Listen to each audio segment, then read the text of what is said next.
Increase in Dragon Nation affinity, 7%. Increase prosperity, 1%. Increase international reputation, 1%. Increase trade flow, 3%. Jiang Yi was overjoyed. Just one steel mill could bring him so many benefits. Except cooperation. Every country has steel mills, but who would ever complain about their nation's steel output being too high? Steel, like oil. It's hard currency worldwide. As long as it's produced, there's no worry about selling it. Moreover, it creates jobs, boosts prosperity, and enhances friendly relations with the Dragon Nation. These are precisely what Jiang Yi currently lacks. After choosing to accept the cooperation, a banner notification appeared at the top of the screen. Tianxiang Steel Group has established operations in your nation. Please designate a construction site for the steel plant. Jiang Yi consistently chose suburban areas for such facilities. First, proximity to urban areas would compromise residents' quality of life. Second, they would generate some pollution. In suburban areas, proper pollution management can minimize environmental impact. On the map, a construction prompt appeared, showing a group of workers building a steel mill. Before long, construction is complete. The steel mill appears on the map. Jiang Yi zooms in and a dialog box pops up. The other party is the steel mill manager. Li Hua, esteemed President Yi Men, hello. I am Li Hua, the steel mill manager. I'm delighted you've come to inspect our facility. Would you like me to give you a tour of the steel mill? Jiang Yi. No need. Jiang Yi only wanted to review the plant's basic data. He clicked exit and re-entered. Tianxiang Steel Plant. Land area, 12,000 square meters. Construction cost, 760 million. Required workers, 16,500. Current workforce, 400 recruiting. Raw materials, iron ore 50,000 tons month, coal 42,000 tons month. Production capacity, 52,000 tons of steel per month. Energy consumption, 730,000 kilowatt hours per month. Pollution emissions, 1,200 units of environmental pollution per month. Product quality, categorized into 3 grades: standard, premium, and special, with respective proportions of 50%, 30%, and 20%. Technology upgrades, production efficiency, pollution reduction, and product quality can be enhanced by investing additional funds. Transportation utilizes rail and road networks, with dedicated freight stations in fleet. Safety level, high. Excellent. The first factory was discovered and completed without incident or unexpected complications. Jiang Yi took a deep breath and approved all cooperative projects with the Dragon Nation. Among these, heavy industry takes precedence, such as energy enterprises, machinery manufacturing, chemical industries, building materials industries, etc. Oh, and transportation, like the high-speed rail stations Jiang Yi hadn't previously considered, and brand new airports. To facilitate exports and imports, new port facilities were also included. These are all major drivers of development. They can unlock tremendous potential for Yemen's future development. They hold immense potential. Therefore, construction efficiency is being executed at wartime levels and scale. The pace is incredibly fast. Of course, Jiang Yi hasn't forgotten about light industry and migrant workers, ensuring better progress across all fronts. Sectors like textiles and apparel, food processing, furniture manufacturing, electronic equipment production, and cultural and sports goods manufacturing, alongside a smattering of haphazard private enterprises. These were established to enhance the quality of life for the people of Yemen.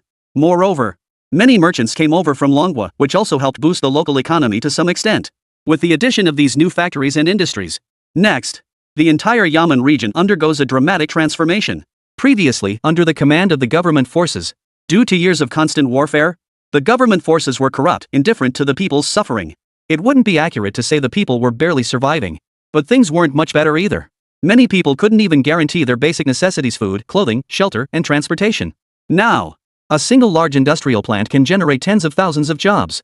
Jiang Yi's recent moves effectively solved the employment issues for hundreds of thousands of people domestically, providing them with stable incomes.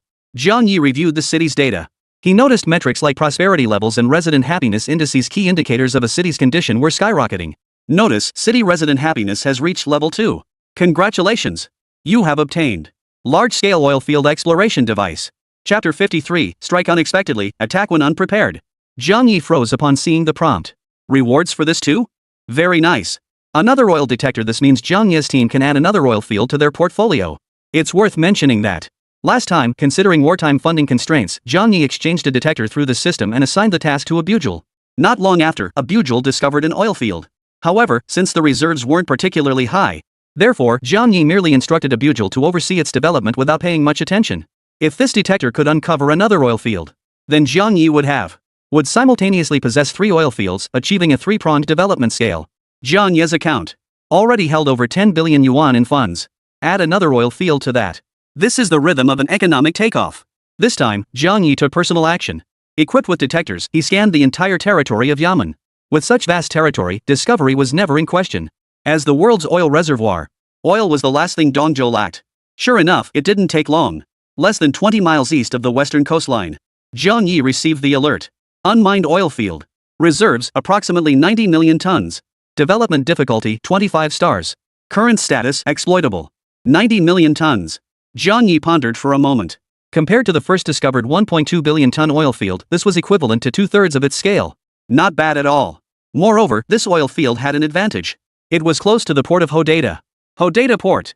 Located on Yemen's western coast, it is the country's second largest port, renowned for its advanced facilities and efficient management.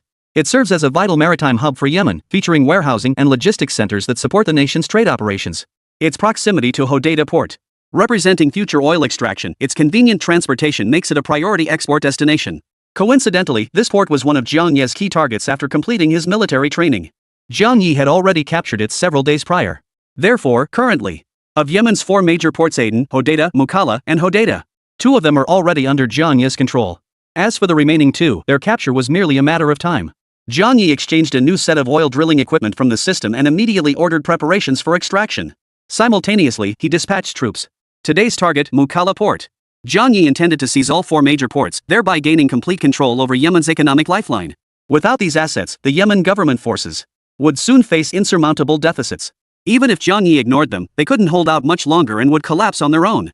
Ever since their last scheme was exposed by Jiang Yi, the entire Yisili leadership had been shrouded in an uneasy atmosphere. After all, having dominated Dongzhou for so long, whether in major or minor conflicts or even propaganda wars, when had they ever suffered such a setback? Thus, Lu Wen and his associates now harbored a deep, seething hatred for Jiang Yi, especially since they'd recently learned that Gasha, which they'd always firmly controlled, had unexpectedly been in contact with the Hushi forces. It seemed both sides had even reached some form of cooperation. This left them utterly helpless. They feared the Hushi militia might secretly support Gasha, delivering a crushing blow at the most critical moment. What exactly has Gasha been up to lately? A high-ranking official examined the recent Gashar situation report and spoke with puzzlement. They discovered that Gaza has been importing large quantities of commodities like white sugar, fertilizer, and steel pipes. Lu Wen shook his head. The entire executive team was baffled. In any case, we need to be vigilant. If they suddenly exhibit unusual behavior, they're definitely brewing some plan. Or perhaps, they're just trying to muddy the waters? Right. At the assembly, Lu Wen presented his proposal. I have a plan that might allow us to strike a blow against the Hushi forces. Would you like to hear it? Although Lu Wen is the supreme leader of Yisili, such critical decisions still required approval from the majority of the high-ranking officials before implementation. Naturally, everyone was intrigued. Nothing could capture their attention more than the prospect of thwarting the Hushi forces. They couldn't let a bunch of Hushi rebels threaten their status as the little tyrants of East Continent. As far as I know, due to their repeated defeats, the Shashan faction has decided to abandon support for the Yemen government forces. What I mean is, they've now reached the point where they're most vulnerable to annihilation. If we extend a helping hand to them at this critical moment. Lu Wen revealed his plan. Upon hearing this, everyone's eyes lit up. How had they not thought of this? The current Yemen government forces? Put bluntly, they can be seen as a group of desperate men heading toward their doom. Offer them benefits, give them a chance to survive, and they'll do anything. Otherwise, they'd be abandoned by Sandow. With their domestic territory steadily eroded, they're ultimately headed for annihilation. Very well. Should we then support the Yemen government forces? A high-ranking figure cast a probing glance around the room. Lu Wen's gaze swept around the room. Finding no opposition, the plan was swiftly finalized. They all hail from Yemen. Let them tear each other apart, that's the best strategy. What Yisili didn't know was, while they were devising ways to deal with the Hushi forces, Jiang Yi's side had also decided to take the offensive. Jiang Yi contacted Hand. Mr. Jiang, do you have any instructions? Jiang Yi's previous concessions and guidance toward Gasha had taught Han how to deal with Yisili. In his mind, Jiang Yi held a status nearly equivalent to that of a mentor. Though there was no formal hierarchical relationship between them, Hand deliberately positioned himself at a lower level. After all, it wasn't Jiang Yi. They had been like headless flies in a fog, but now they had direction.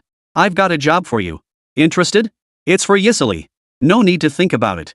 Han wouldn't refuse. Because of Yisili, Gasha became the world's largest open-air prison. This humiliation of imprisonment. No one with dignity could endure it. Yes. Sure enough, Han answered without hesitation, resolutely. Good. Jiang Yi smiled and explained his plan to Hand. A surprise attack on Yisili in 7 days? Hand was taken aback by the news. It was too sudden. Yes. Do as I say, and you won't be shortchanged. Jiang Yi nodded. The plan was to exploit the chaos created by Gasha's surprise attack on Yisili to draw the attention of all Eastern Continent forces. We'll seize the Yemen government forces in one decisive move and complete unification. Yes. Jiang Yi was poised to strike, executing the first step toward unification. This would inevitably draw the attention of all factions across East Continent. Jiang Yi instructed Gasha to create a disturbance. The primary purpose was to divert attention. As the saying goes, strike unexpectedly, catch them off guard. By the time everyone reacts, it would already be over. Chapter 54, The Bombing Plan. Good. Hand hesitated. The stakes were too high. He had his own position to consider and couldn't act recklessly. But he quickly realized. They'd been preparing for so long they'd strike sooner or later. The sooner, the better. Otherwise, if Yisili noticed their recent large-scale imports of various goods and the suspicious covert production of rocket launchers, they would become wary. Then the element of surprise would be lost. Zhang Ye's eyes flashed with approval. This one is teachable. Cultivating Gasa himself had indeed been the right choice. He discussed the specifics of the plan with Hand, focusing primarily on the timing of the operation and the execution details. Oh, right. Hand remembered something. He invited someone to join the meeting, a leader from Hamas. This organization was born out of opposition to Israel, and he believed this individual would be highly interested in the operation. Hamas? Zhang Yi had some knowledge of this organization, though not extensive. He exited the phone interface and searched online, quickly grasping the situation. Hamas, established years ago. It had been fighting for Gaza, opposing Israel. If anyone in this world hated Israel the most, Hamas was undoubtedly among them. Hello, my name is Sal. In the conference video, a weathered-looking man appeared in Zhang Yi's field of vision.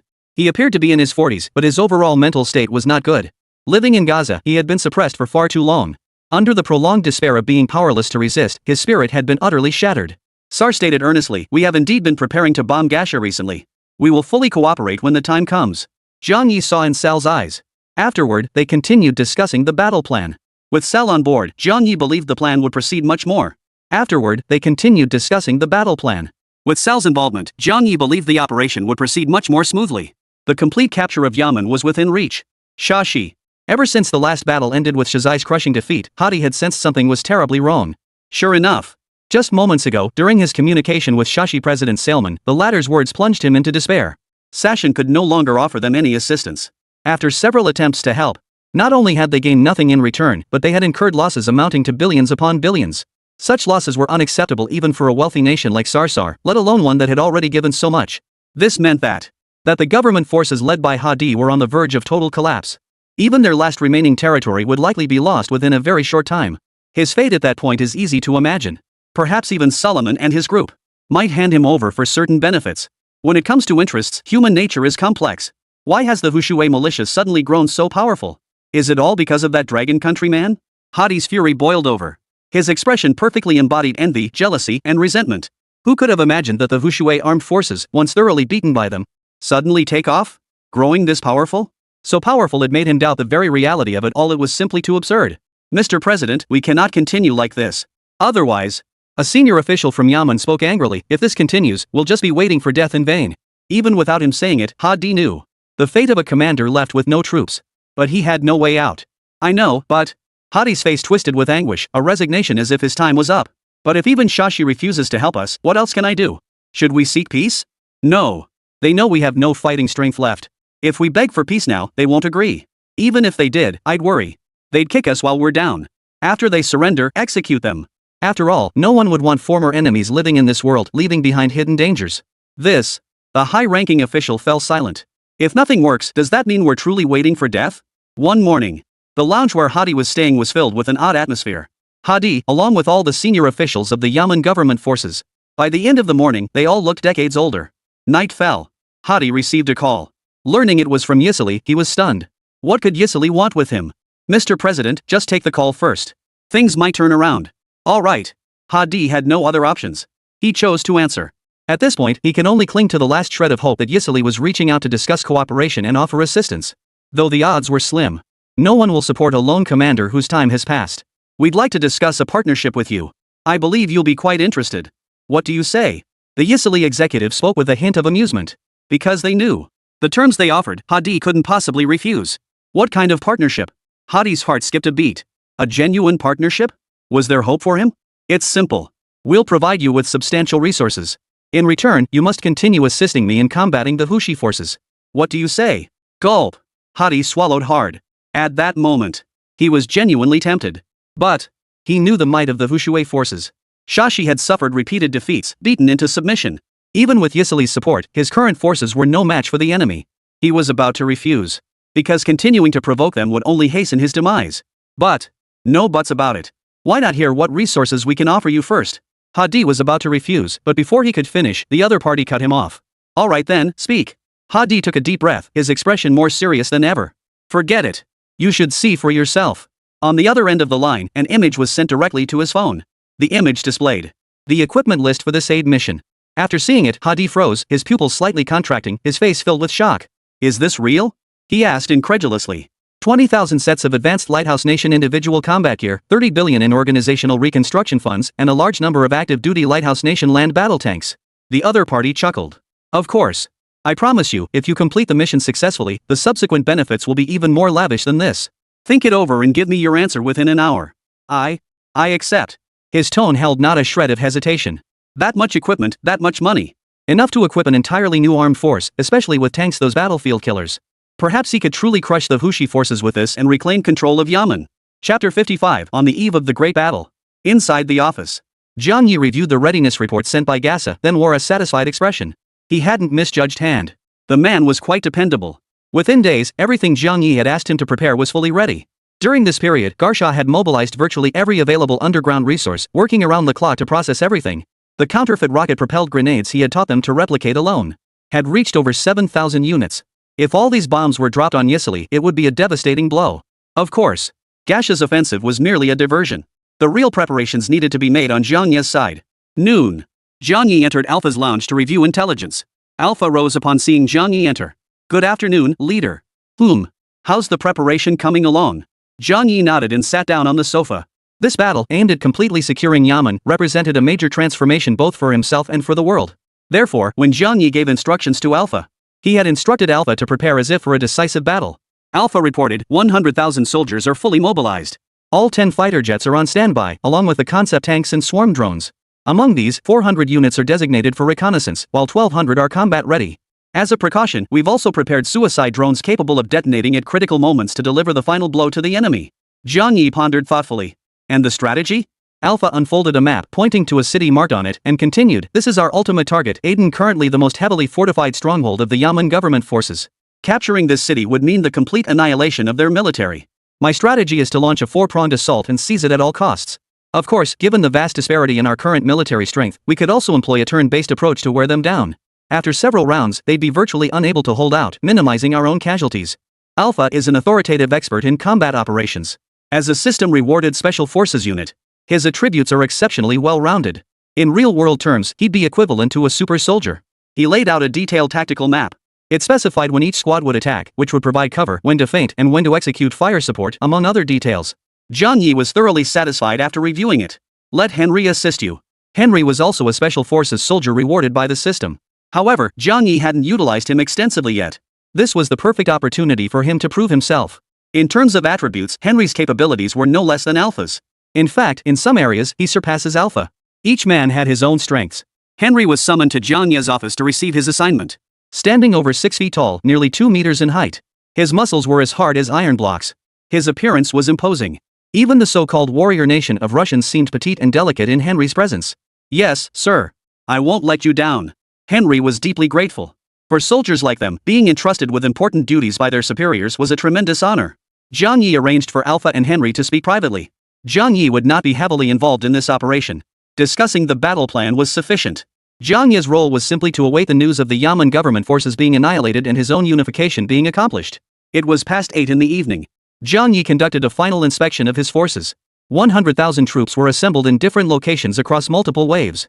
Even a single contingent was formidable enough to strike fear. Moreover, nearly every soldier was equipped with the most advanced firearms, tanks, fighter jets, and swarms of drones. Additionally, Jiang Yi had exchanged some of the individual exoskeleton armor units he'd acquired from the prestige store. He had exchanged for a portion of individual exoskeleton armor suits for the main force to use. Equipped with these exoskeleton suits, a single soldier could effortlessly lift hundreds of pounds and move swiftly through complex terrain. In short, they were formidable. At first glance, it has that sci-fi feel. Such combat capabilities cannot be ignored anywhere in the world. The reason for such exaggeration was mainly because Jiang Yi wanted to err on the side of caution. To ensure that by tomorrow morning, he would definitely receive news of the completed unification. Inspection complete. Back in his office, Jiang Yi had barely sat down when an email arrived from Longhua. Since the completion of the collaboration, Jiang Yi has been in frequent contact with high-level officials in the Dragon Kingdom recently. It is worth noting that Longhua is aware of Jiang Yi's surprise offensive and his grand plan for unification. Strictly speaking, Jiang Yi's move against Yisili was not merely a declaration of war against Yisili alone. For behind Yisili lie numerous Western nations, led by the Lighthouse Nation. Once this battle concludes, it will inevitably provoke discontent among Western nations led by the Lighthouse Nation, potentially even triggering their frenzied retaliation. Jiang Yi feared the situation could spiral out of control. He feared a situation he could not stabilize. After much deliberation, Jiang Yi decided to collaborate with the Dragon Nation on this matter as well. The reason was simple. The current global landscape may appear complex, but strictly speaking, behind all these competing forces, only three major powers truly control everything. Longhua, the Lighthouse, and the Big Goose. The current situation is this. Yisili was already backing the Yemen government forces opposing us. The remaining choices. Naturally, only the Big Goose and the Dragon Nation remain. Between the two, it goes without saying that choosing the Dragon Nation is the most convenient and advantageous option for Jiang Yi. The Dragon Nation itself has long-standing grievances with the Lighthouse Nation.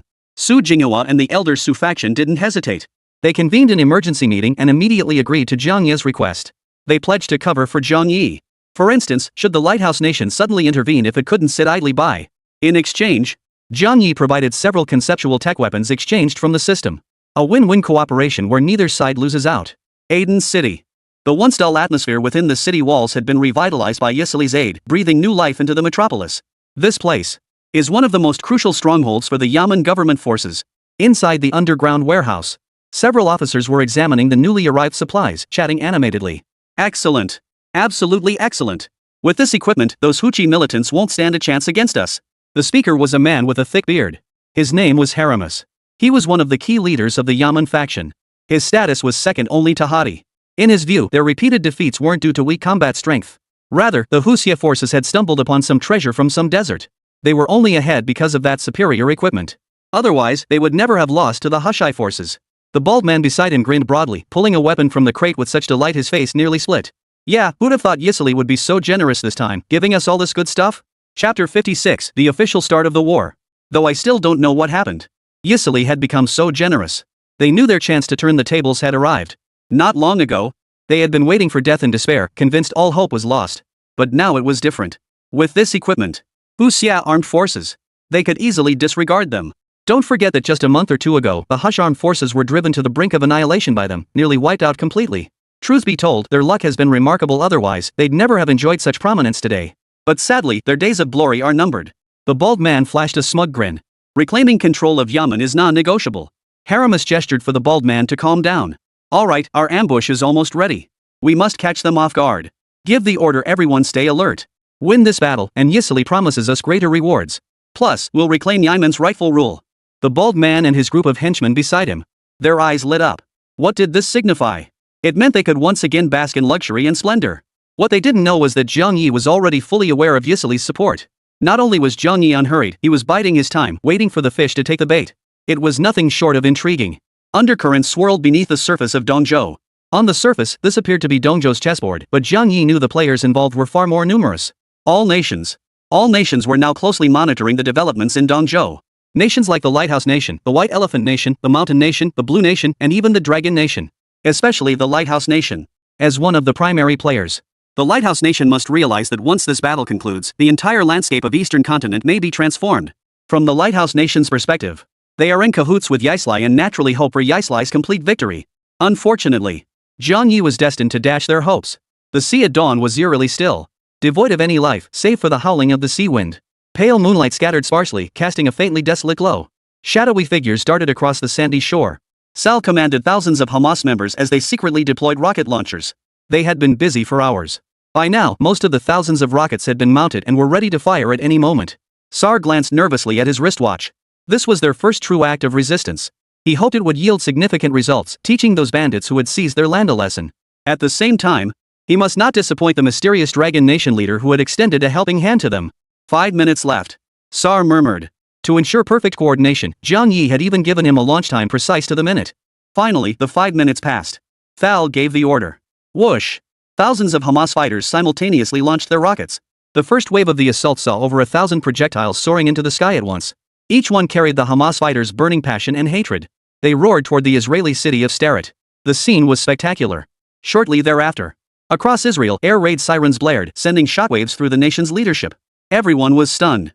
What happened? Report. We've been hit by over 1,000 rockets. Upon hearing the report, Lu Wen and all Yisili leaders immediately thought, impossible. Absolutely impossible. Who could possibly have the capability to launch so many rockets at them? And who dares? Investigate. Investigate immediately. What the hell is going on here? The Yisili leadership was furious. They were seething with rage. Meanwhile, within Yisili's borders, countless Yisili citizens faced the sudden assault, utterly bewildered. Chaos erupted swiftly. In every street and alleyway, terrified Yisilians wailed everywhere. Their eyes were filled with terror as they watched explosions erupt one after another, reducing houses and streets to rubble. Before long, Israeli authorities activated the air defense system Iron Dome. However, the attacks unfolded too rapidly, and the rockets launched by Hamas reached far lower altitudes than conventional missiles. The interception efficiency could only be described as a complete mess. Well done. Meanwhile, Zhang Yi was monitoring everything unfolding within Gaza through satellite imagery. But now was not the optimal moment to act. Zhang Yi decided to wait. Because the stakes were too high. Before half an hour had passed, news of the major attack on Yisili had already spread across the entire eastern continent. Online, videos of Yisili under bombardment flooded every corner of the internet. In an instant, not just East Continent, most nations across Blue Star were thrown into turmoil. Who didn't know that Yisili's powerful backer was the Blue Star's dominant power, the beacon nation of the world oversight? Daring to attack Yisili? That's practically suicide. This was shaping up to be quite the spectacle. At this point, Zhang Yi realized it was time to make his move. In the input box, Zhang Yi issued his command. Alpha, Henry, it's time to move. Roger. Alpha and Henry, each commanding a different main faction, received Zhang Yi's directive and immediately launched their operations. On a small hill less than 5 kilometers from Aden City, Alpha had positioned his men in ambush here beforehand. Zhang Yi's command signaled the official commencement of the mission. In the next instant, hundreds of unmanned reconnaissance drones took to the skies, heading toward the skies above Aden City. Alpha's display screen showed the real-time footage transmitted back by the drones. The enemy's defensive positions and vulnerable points, all exposed by the unmanned reconnaissance drones. Alright, follow me. At Alpha's command, the over 7,000 fully armed troops behind him marched toward Aden City. As for the other branches, they launched simultaneous assaults from different directions. Zhang Yi watched on his phone as Aden City, a city not particularly large in area, surrounded by no fewer than 12 factions' armies, forming a complete encirclement. It was unimaginable how utterly hopeless the enemy would feel if they knew this. Just Alpha's command alone, viewed from afar, appeared as a vast, surging mass and overwhelming spectacle. Ground forces launched their assault. Then the air forces followed. Zhang Yi changed his mind at the last moment, deciding to first conduct an aerial bombardment of Aden City's main areas. Of course, this wasn't indiscriminate bombing. As he intended to claim the city as his own territory, Zhang Yi naturally couldn't bear to see Aden reduced to ruins. Zhang Yi selected only a few locations where high-ranking Yemen government forces were stationed. It was a decapitation strike in disguise. To defeat the enemy, first eliminate their leader. With the commanders dead, the rest would be easy pickings. All fighter jets were deployed. Meanwhile, inside Aden City, Helmus and several high-ranking officials of the Yemen government forces were still pursuing their dream of seizing Yisili's equipment, dreaming of a counterattack and reversal. Little did they know, death was imminent. Chapter 57, Crushing Dominance. Oh no! Oh no! The tranquil city of Aden was suddenly shattered by a loud outcry. Haramus spoke with displeasure. What is it? All this shouting, don't you have any manners? Reporting to General Hara, Hushi Armed Forces? The one reporting the military situation was a young man. Clearly, he hadn't seen much of the world. Terrified, his voice trembled as he stammered, they attacked us first. What? Haramus jumped to his feet in shock. Are you certain? They were just discussing how to launch a surprise attack on the Hushi forces. You're telling me they're all coming to attack us? Before the subordinate could answer, boom! A sudden deafening explosion startled everyone present. Haramus looked out the window and saw blinding flames and thick smoke. Not far from their residence, a building. A missile had struck it, blasting a gaping hole through the structure. Haramus's face was frozen in horror, unable to believe his eyes. Every single high-ranking official of the Yemen government present nearly stopped breathing. Buzz! Suddenly, a deafening roar erupted overhead. Hearing this sound, Haramus and the others looked as if they'd seen a ghost, their scalps tingling. They knew it all too well. That sound. Fighter jets. Fighter jets too? Haramus refused to believe it. Steeling himself, he peered out the window and indeed saw two silhouettes streaking across the sky, dropping bombs. General Haramus, this is no time to stand there dumbfounded. We must quickly organize our forces to meet the enemy. A subordinate urged. Haramus snapped out of his daze, his eyes vacant. Panting heavily, he commanded, right. Mobilize the troops immediately. Meet the enemy head-on. Aden City is our last stronghold, we absolutely cannot lose it. Furious, he slammed his fist on the table. Weapons provided by ECIL. He refused to believe they couldn't defeat the Hushi forces. The enemy held the advantage in fighter aircraft. But they could turn the tide on the ground and seize the advantage. Aden City. Under the command of Haramus and several other high-ranking officers, tens of thousands of troops rapidly assembled. They were deployed throughout Aden City, establishing tight defenses to prevent the Houthi forces from crossing the red line. Resistance? What Haramus didn't know was that Zhang Yi was using Linguist satellite maps. Every move they made was under Jiang Yi's surveillance. Jiang Yi wondered how long they could hold out. 10 hours? 8 hours? Or 5 hours? At this moment, the game system indicated that Alpha's first army had encountered a delaying action.